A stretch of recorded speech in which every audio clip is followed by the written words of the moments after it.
So hello guys. तो इस series में इंपॉर्टेंट करंट अफेयर्स का हम लोग क्विक रिवीजन कर रहे हैं। अभी हमारा नवंबर महीना चल रहा है। नवंबर महीने के इंपॉर्टेंट करंट अफेयर्स आपको यहाँ पे मिलेंगे। इससे पहले हम दिसंबर को खत्म कर चुके हैं और दिसंबर के लिए हमने जो भी वीडियोस बनाए थे इस सीरीज में उसका मैंने अलग से प्लेलिस्ट बना दिया है, वहां जाकर के चेक कर सकते हैं। अभी हम उल्टा चल रहे हैं, दिसंबर खत्म कर लिया, अभी नवंबर खत्म कर लेंगे, फिर अक्टूबर में चलेंगे, क्योंकि स्टार्टिंग के जनवरी फरवरी मार्च अप्रैल तक मैं ऑलरेडी अपलोड कर चुका हूं। उसके बाद हमने ये उल्टा करना चालू कर दिया और जैसे ये होगा मैं इन सारे वीडियोस को जो भी नवंबर के जिसमें क्वेश्चंस हैं उसका भी अलग से प्लेलिस्ट बना दूंगा, ताकि आपको ढूंढना नहीं पड़ेगा अगर कोई ढूंढना चाहे तो पहला प्रश्न देखते हैं। अभी हाल ही में वर्ल्ड टॉयलेट डे ये कब मनाया गया? तो आंसर होगा 19 नवंबर को मनाते हैं, याद रखना। वर्ल्ड टॉयलेट डे, विश्व शौचालय दिवस, पहली बार इसको 2001 में मनाया गया था। थीम आप जरूर याद रखना, एक्सेलरेटिंग चेंज। अब मेरे एक प्रश्न का उत्तर आप लोग दो, टॉयलेट मैन ऑफ इंडिया ये किन्हें कहा जाता है? मैं आपसे ये प्रश्न इसलिए पूछ रहा हूं क्योंकि इनका नाम न्यूज में था, अभी हाल ही में इनका निधन भी हो गया। एक मिनट है आपके पास, उत्तर दो, क्योंकि 1 मिनट बाद मैं इसका उत्तर दे दूंगा। जब तक मैं आपको ये बता दूं कि 19 तारीख को हम और कौन कौन से दिवस मनाते हैं। सड़क यातायात पीड़ितों के लिए विश्व स्मरण दिवस भी मनाया जाता है, जिसकी थीम थी याद रखें और समर्थन करें। और महिला उद्यमिता दिवस, वुमेन्स एंटरप्रेन्योर डे भी मनाया जाता है 19 नवंबर को। मैंने आपसे एक प्रश्न पूछा भी, टॉयलेट मैन ऑफ इंडिया के नाम से किसे जानते हैं? तो बिंदेश्वर पाठक को जानते हैं, इंपॉर्टेंट नाम है, निधन हो गया हाल ही में इनका।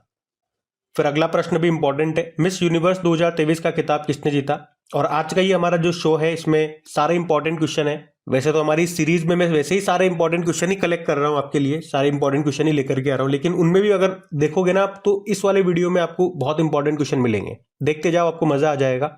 और प्लीज बस एक रिक्वेस्ट मेरी रहती है, वीडियो को लाइक जरूर करा करें, पता नहीं क्यों नहीं करते हैं बहुत से स्टूडेंट। और दोस्तों के साथ में शेयर जरूर करा करें, क्योंकि आप लोगों का रेस्पॉन्स रहता है तो मुझे भी पढ़ाने में मजा आता है, वीडियो बनाने में मजा आता है। मैं अपनी दूसरी चीजों के टाइम कट कर करके यूं समझ लो इसके लिए टाइम निकालता हूं, और फिर जब यहां से रेस्पॉन्स ही नहीं आएगा तो मैं दूसरी चीजों का भी क्यों टाइम कट करूं? आप खुद सोच के देखो। और जो रेगुलर इसे पसंद करते हैं, जो रेगुलर चाहते हैं कि हाँ अपलोड हो, वो ये मॉर्निंग में वीडियो अपलोड होते ही प्लीज आप लोग इसे चला के रख दिया करो। मैंने आपको पहले भी रिक्वेस्ट किया था, चाहे आप देखो ना देखो, बस इस वीडियो को चला करके रख दो, म्यूट करके रख दो, ताकि आपको आवाज ना आए और ये चलता रहे, ताकि इसको थोड़ा रेस्पॉन्स तो मिले। इतना तो आप कर ही सकते हो। तो प्रश्न पे आते हैं, अभी मिस यूनिवर्स 2023 का खिताब किसने जीता? तो आंसर होगा सेनिस पलाशियो ने जीता है। ये याद रखना ये किस देश की है, ये निकारागुआ देश की है। और ये याद रखना इस बार कौन सा संस्करण था, 72वां मिस यूनिवर्स का आयोजन ये हुआ 2023 में। और इससे पहले वाला भी याद रख लो, मिस यूनिवर्स 2022 का खिताब किसने जीता था? आर बॉनी गैब्रियल ने जीता था, वो अमेरिकी है। और इस बार ये आयोजन हुआ कहाँ पे था? एल सल्वाडोर में हुआ था। वैसे अभी मिस वर्ल्ड 2023 का आयोजन भी होगा। वैसे तो दिसंबर 2023 में आयोजन होना था इसका, भारत में जम्मू कश्मीर में होना था, लेकिन हो नहीं पाया, हमारे यहाँ इलेक्शन चल रहे थे इस कारण से। लेकिन अब ये 2024 में होगा तो भारत में ही, ये याद रखना। फिर अगला प्रश्न है, अभी एस वेंकटरमण का निधन हो गया, वे कौन थे? वे आरबीआई के पूर्व गवर्नर थे, एस वेंकटरमण इनका नाम था। और ये 1990 से लेकर 1992 तक आरबीआई के गवर्नर थे। कौन से नंबर के थे? तो 18वें नंबर के थे। अभी वर्तमान में गवर्नर शक्तिकांत दास है, वो 25वें नंबर के हैं। गवर्नर, 2 नाम और याद रखना गवर्नर से, पहले ब्रिटिश गवर्नर ऑसबॉर्न स्मिथ थे, पहले भारतीय गवर्नर कौन थे? सीडी देशमुख थे। और अभी इनके नाम पे एक मुंबई चर्च स्टेशन का नाम भी रखा गया है। और तो ये पहले भारतीय गवर्नर थे, ये नाम याद रखना। अगला प्रश्न है, अभी किसने 2023 का जेसीबी पुरस्कार जीता? तो आंसर होगा पेरुमल मुरुगन ने जीता है। तमिल लेखक है पेरुमल मुरुगन, का नाम याद रखना। उन्होंने अपने उपन्यास फायर बर्ड के लिए ये 2023 का जेसीबी पुरस्कार जीता। साहित्य के क्षेत्र में दिया जाता है ये पुरस्कार, इंपॉर्टेंट है। और इनकी ये जो बुक है ना फायर बर्ड, इस बुक को इन्होंने तमिल से अंग्रेजी में अनुवादित किया है, ट्रांसलेट किया है। तमिल में इसका नाम था जननी कन्नन, ये भी मैंने आपको बता दिया। और जैसे भी पुरस्कार की बात करें तो 2018 में इसे स्थापित किया गया था। ये भारतीय साहित्यिक पुरस्कार है, इसमें पुरस्कार के रूप में 2.5 लाख रुपए दिए जाते हैं। और पिछला वाला अगर जानना चाहो, 2022 का जेसीबी पुरस्कार किसे मिला था? खालिद जावेद को मिला था, उनकी book the paradise of food के लिए। बाकी ये ऑप्शन भी इंपॉर्टेंट है, इसलिए मैं आपको बताऊंगा। एक तो सत्यजीत रे लाइफ टाइम अचीवमेंट अवार्ड मिला माइकल डगलस को, हॉलीवुड एक्टर है। अभी विहान तलिया ये बंगलुरु से हैं, अभी wild life photographer of the year का अवार्ड मिला था और इसे फोटोग्राफर के ऑस्कर के रूप में जाना जाता है। लुइस कैफरेली की बात करें, अभी एबेल पुरस्कार 2023 इन्होंने जीता था। इस पुरस्कार को गणित का नोबेल पुरस्कार कहते हैं। अब आप लोग कमेंट करके बताओ कि 2023 में साहित्य का पुरस्कार किसे मिला था? लिटरेचर का नोबेल पुरस्कार किसे मिला था बताओ। वैसे नोबेल पुरस्कार पे मैंने आपको ट्रिकी वीडियो बना के दिया हुआ है, अगर कोई ऐसा स्टूडेंट है जिसने वो वीडियो अभी तक नहीं देखा तो देख लेना, आपके लिए बहुत इंपॉर्टेंट रहेगा वो। सिंपल सा सर्च मारना यूट्यूब में, Nobel prize tricks 2023 crack exam. अगला प्रश्न है, अभी किस राज्य ने शिक्षा में समानता के लिए हर बच्चे के लिए हर अधिकार नाम से एक अभियान शुरू किया? तो आंसर होगा उत्तर प्रदेश। तो सिंपल सा याद रखना है इसको, तो आपको वन लाइनर प्रश्न है।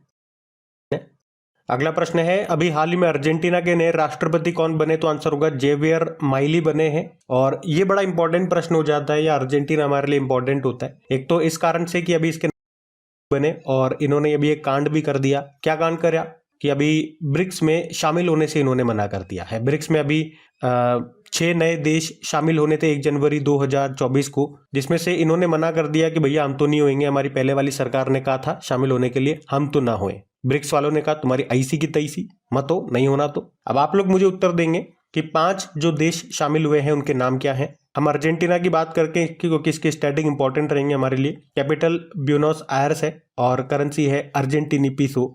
याद रखना राष्ट्रपति बन गए जेवियर माइली। बाकी स्लोवाकिया के प्रधानमंत्री बने थे रॉबर्ट फिको। इक्वेडोर के सबसे युवा प्रेसिडेंट बने अभी डेनियल नोबोवा और थाईलैंड के प्रधानमंत्री बने श्रीथा थाविसेन। अगला प्रश्न क्या है, अभी हाल में प्रधानमंत्री नरेंद्र मोदी ने उत्तर प्रदेश के किस स्थान पर ब्रज राज्य उत्सव मनाया? तो आंसर होगा मथुरा। और मोदी जी ने इस उत्सव में हिस्सा लिया, तो ये प्रश्न थोड़ा मैं लेकर के आया इसीलिए आपके लिए। याद रखना ब्रज राज्य उत्सव मनाया गया मथुरा में। फिर अगला प्रश्न है, अभी किस राज्य के सीबक थॉर्न फल को जीआई टैग मिला? तो आंसर होगा लद्दाख। सीबक थॉर्न ये एक फल है, एक औषधीय फल है, जिसे वंडर बेरी, लेह बेरी या लद्दाख गोल्ड के नाम से भी आप जानते हो। काफ़ी मतलब न्यूट्रिएंट से भरा ये फल होता है। Vitamin A, vitamin B2, vitamin C के साथ साथ ओमेगा ऑयल, ये सब इसमें होता है। और ये लद्दाख का चौथा प्रोडक्ट बना था जिसे जीआई टैग मिला था। इससे पहले लद्दाख के पश्मीना शॉल, खुबानी और लद्दाख की लकड़ी की नक्काशी को जीआई टैग मिल चुका है। तो ये ध्यान रखना। जीआई टैग ये अधिनियम है 1999 का, पहली बार दिया गया था सन 2004 में दार्जिलिंग टी को, जो कि पश्चिम बंगाल की है।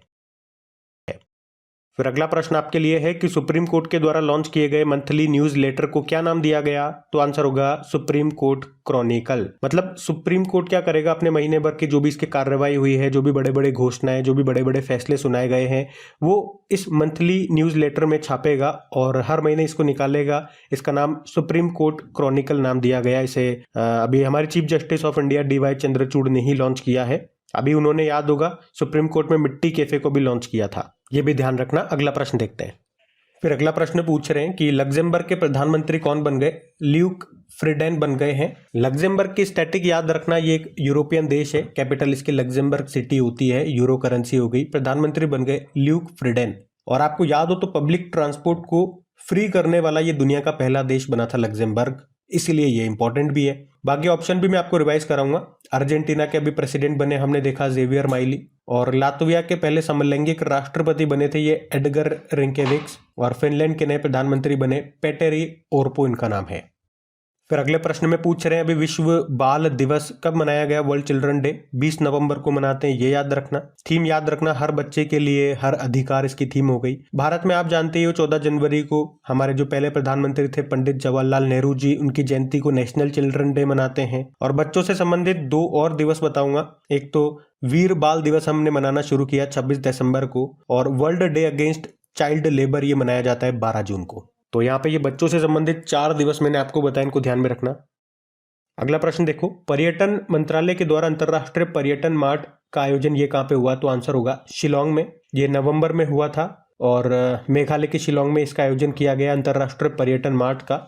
ये इसका 11वां संस्करण था। पर्यटन मंत्री कौन है? जी किशन रेड्डी है। और आप याद रखना वर्ल्ड टूरिज्म ऑर्गेनाइजेशन का हेडक्वार्टर बड़ा पूछते हैं एग्जाम में, मैड्रिड स्पेन में है। और इससे संबंधित 2 दिवस भी हैं, वर्ल्ड टूरिज्म डे 27 सितंबर और नेशनल टूरिज्म डे 25 जनवरी को मनाते हैं। एक और पॉइंट याद रखना, अभी वर्ल्ड टूरिज्म ऑर्गेनाइजेशन ने गुजरात के धोर्डो गांव को सर्वश्रेष्ठ पर्यटन गांव 2023 बेस्ट टूरिज्म विलेज के रूप में चुना था।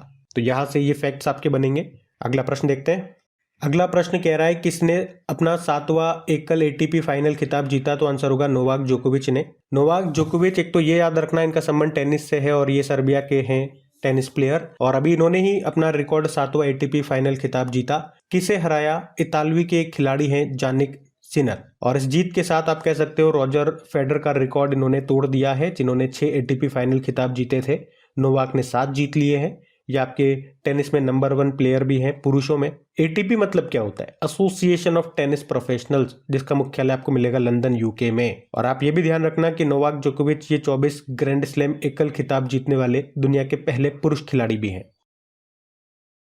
अगला प्रश्न क्या है कि अभी हाल ही में किस अभिनेत्री को भारतीय सिनेमा में योगदान के लिए 54वें international film festival of India में सम्मानित किया गया? तो आंसर होगा माधुरी दीक्षित को। पहले तो यही बात कर ले, international film festival of India के अंतर्राष्ट्रीय फिल्म महोत्सव 2023 में जो हुआ था नवंबर में, 54वां संस्करण था। कहाँ पे हुआ था? गोवा में हुआ था। और माइकल डगलस का नाम बड़ा इंपॉर्टेंट है, हॉलीवुड एक्टर है, बार बार मैं आपको बताता हूँ। यहाँ पे सत्यजीत रे लाइफ टाइम अचीवमेंट अवार्ड इनको मिला था। और 2023 में ही 76 नंबर का जो कांस फिल्म फेस्टिवल हुआ था उसमें पाल्मे डी और पुरस्कार भी इनको मिला था। और international film festival of India से 2 प्रश्न आपके और बनेंगे कि इसमें जो शुरुआती फिल्म थी यानी कि ओपनिंग जो फिल्म थी वो कौन सी थी? कैचिंग डस्ट थी। और शायद ये प्रश्न भी एग्जाम में पूछा भी गया था। अब आप मुझे बताएंगे जो समापन समारोह में, एंडिंग समारोह में जो फिल्म थी वो कौन सी थी? मैं आपको बता चुका हूं कई बार, बताओ अब आप। और अगर कभी पूछ लेना कि इसका आयोजन कौन करता है तो कौन सी मिनिस्ट्री करती है, मतलब तो इंफॉर्मेशन एंड ब्रॉडकास्टिंग मिनिस्ट्री, जिसके मंत्री हैं अनुराग ठाकुर। अगला प्रश्न देखो, थ्रेड्स बाय थ्रेड नाम की जो बुक है ये लिखी गई है किसके जीवन पर है? तो शंभू कुमार कासलीवाल। तो शंभू कुमार के जीवन पर यह बुक लिखी गई है जिसका नाम थ्रेड्स बाय थ्रेड है, जिसको लिखा किसने है? प्रसिद्ध पत्रकार और लेखक सत्य सरन ने इस बुक को लिखा है और इसको लॉन्च किया है कपिल देव ने। और ये शंभू कुमार महाराज कौन है? ये भारत में पॉलिएस्टर ब्लेंड की शुरुआत करने वाले हैं। अब ये क्या होता है भाई पॉलिएस्टर ब्लेंड्स? तो ये एक विधि होती है, ये एक प्रोसेस होता है, एक तरीका होता है जो एक ऐसा कपड़ा बनाती है जो पॉलिएस्टर और प्राकृतिक फाइबर दोनों का मिक्सचर होता है। बाकी रितु मेनन ने भी अभी बुक लिखी थी जिसका नाम है India on their minds at women's at idea of India. और Sohini Chattopadhyay the day I become a runner नाम से बुक लिखी। तो अमृत माथुर, इन्होंने pitch side my life in Indian cricket नाम से बुक लिखी थी। अगला प्रश्न पूछ रहे हैं अभी हाल ही में भारत और किस देश के बीच में वज्र प्रहार 2023 का आयोजन किया गया? तो अमेरिका। वज्र प्रहार ये एक्सरसाइज है 2023 में जो हुआ वो 14वां संस्करण था। कहाँ पे हुआ था? मेघालय के उमरोई में हुआ था, याद रखना। लास्ट नवंबर और दिसंबर में हुआ था ये, और भारत और अमेरिका के बीच में होता है, इतना ध्यान रखना। ये बड़ा इंपॉर्टेंट प्रश्न आ गया। देखो, गुजरात सरकार ने किस मछली को स्टेट फिश घोषित किया? तो घोल मछली है। घोल के पी जाओ सारे करंट अफेयर्स, वो वाली घोल मछली है ये। तो गोल्ड फिश भी इसको बोलते हैं। अभी आपको याद होगा तो 21 नवंबर को वर्ल्ड फिशरीज डे हमने मनाया था। और अहमदाबाद में जो पहली बार अभी ग्लोबल फिशरीज कॉन्फ्रेंस इंडिया 2023 का आयोजन हुआ था, वहीं पे इसे गुजरात का स्टेट फिश घोषित किया गया था। इसका साइंटिफिक नेम क्या होता है? प्रोटोनिबिया डाइकेंथस। और इस मछली को सोने के दिल वाली मछली या गोल्ड फिश भी कहते हैं, मैंने आपको बताया। ये भारत में पाई जाने वाली सबसे बड़ी मछली है। वैसे गुजरात की बात करते हैं पहले। कैपिटल गांधीनगर हो गई और मुख्यमंत्री हो गए भूपेंद्र भाई पटेल। गवर्नर है आचार्य देवव्रत। यहाँ का राज के पक्षी क्या है? वैसे ग्रेटर फ्लेमिंगो है। राज के फूल है गेंदे का फूल। अच्छा, केटली बड़ा इंपॉर्टेंट है, वो चाय की केटली नहीं है ये सिक्किम की स्टेट फिश है जिसका नाम केटली है। केसर है हिंद, ये कोई पार्टी नहीं है, ये अरुणाचल प्रदेश की एक राज्य की तितली है। और ब्लू ड्यूक, ये किसी कपड़े की या मोटरसाइकिल की कंपनी नहीं है, ये सिक्किम की राज्य की तितली है। अच्छा, अभी लेटेस्ट आपको याद होगा लद्दाख ने भी अपना स्टेट एनिमल घोषित किया था स्नो लेपर्ड को, और स्टेट बर्ड बनाया था काले गर्दन वाली क्रेन को। और अभी उत्तर प्रदेश ने गंगा डॉल्फिन को स्टेट एक्वेटिक एनिमल बनाया था। ये भी जरूर याद रखना, ये तो लेटेस्ट करंट अफेयर्स के पार्ट से आपके। अगला प्रश्न देखते हैं। अगला प्रश्न क्या पूछ रहा है? 2024 में मेंस अंडर 19 वर्ल्ड कप का आयोजन ये कहाँ पे होना है? तो ये भी हो गया है, हमने पढ़ा भी था, साउथ अफ्रीका में। और ये प्रश्न फिर मैं आपको क्यों बता रहा हूँ, क्योंकि एक्चुअली में पहले ये श्रीलंका में होने वाला था, लेकिन आपको पता है आईसीसी ने श्रीलंका क्रिकेट बोर्ड को रद्द कर दिया था। तो अब इसका आयोजन ये श्रीलंका में नहीं हुआ और फिर ये आयोजन हुआ साउथ अफ्रीका में। तो पूछा जा सकता है क्योंकि इसका वेन्यू चेंज हो गया ना, तो एग्जामिनर चेक कर सकता है कि स्टूडेंट अपडेटेड है कि नहीं है। और आपको याद होगा भी 2024 में ही ICC men's T20 world cup ये कहाँ पे होंगे? वेस्ट इंडीज और अमेरिका में होंगे। ये भी इंपॉर्टेंट है, ध्यान में रखना। अगला प्रश्न है लाइबेरिया के नए राष्ट्रपति बन गए, नाम क्या है? जोसेफ बोकाई उनका नाम है, लाइबेरिया के राष्ट्रपति बन गई है। लाइबेरिया की कैपिटल पूछोगे तो मोनरोविया इसकी कैपिटल होती है। ये अफ्रीकी देश है लाइबेरिया। बाकी लग्जमबर्ग के प्रधानमंत्री ल्यूक फ्रीडेन बने थे।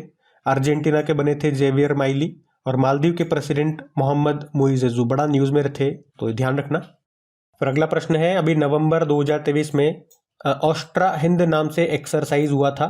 ये कहाँ पे हुआ था? ये ऑस्ट्रेलिया के पर्थ में ही हुआ था, तो याद रखना ऑस्ट्रा हिंद एक्सरसाइज है। इस बार ये इसका दूसरा संस्करण हुआ 2023 में, नवंबर दिसंबर में ही हुआ था, पर्थ ऑस्ट्रेलिया में। और इस अभ्यास में थल सेना, वायुसेना और जल सेना तीनों ने हिस्सा लिया। और भारतीय सेना की टुकड़ी में गोरखा राइफल्स ने इसमें हिस्सा लिया था। पहला संस्करण इसका 2022 में हुआ था, वो भारत में हुआ था, राजस्थान के बीकानेर में हुआ था वो। इस बार ऑस्ट्रेलिया के पर्थ में हुआ, ये ध्यान रखना। फिर अगला प्रश्न है, अभी हाल ही में किस देश ने दुनिया का सबसे बड़ा एकल साइट सौर ऊर्जा संयंत्र का उद्घाटन किया? तो यूनाइटेड अरब अमीरात आंसर होगा। तो दुनिया का सबसे बड़ा single site solar power plant की यहाँ पे बात हो रही है। इसका उद्घाटन किया गया यूनाइटेड अरब अमीरात में, और इसका नाम भी रखा है इन्होंने अल दफ्रा, इसका नाम रखा है। इसकी कैपेसिटी 2 गीगावाट की है, और ये इतना बड़ा होगा कि लगभग 2 लाख घरों को ये रोशनी देने के लिए पर्याप्त बिजली पैदा करेगा। और यूनाइटेड अरब अमीरात, याद होगा कि अभी 2023 में कोप 28 का आयोजन हुआ यहाँ पे। 2024 में कोप 29 का आयोजन कहाँ होगा? आप लोग बताओ। बड़ा सिंपल प्रश्न पूछ लिया मैंने आपसे, फिर भी बताओ आप। तो गाइज, ये थी आज की आपकी करंट अफेयर्स के रिवीजन वाली क्लास। आज के इस सेशन में बहुत इंपॉर्टेंट क्वेश्चन मिले हमें।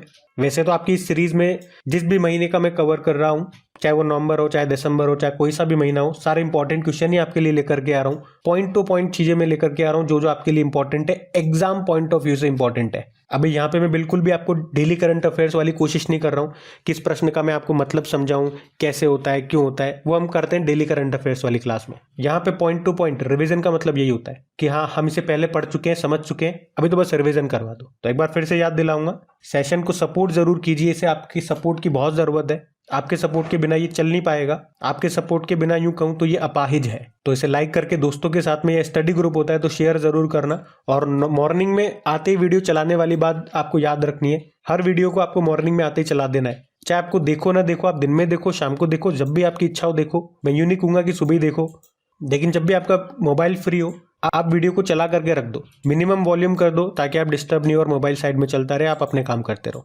कम से कम थोड़ा ट्रैफिक तो मिल जाए, इतनी आप हेल्प जरूर करें। बस आज के लिए धन्यवाद। राम राम।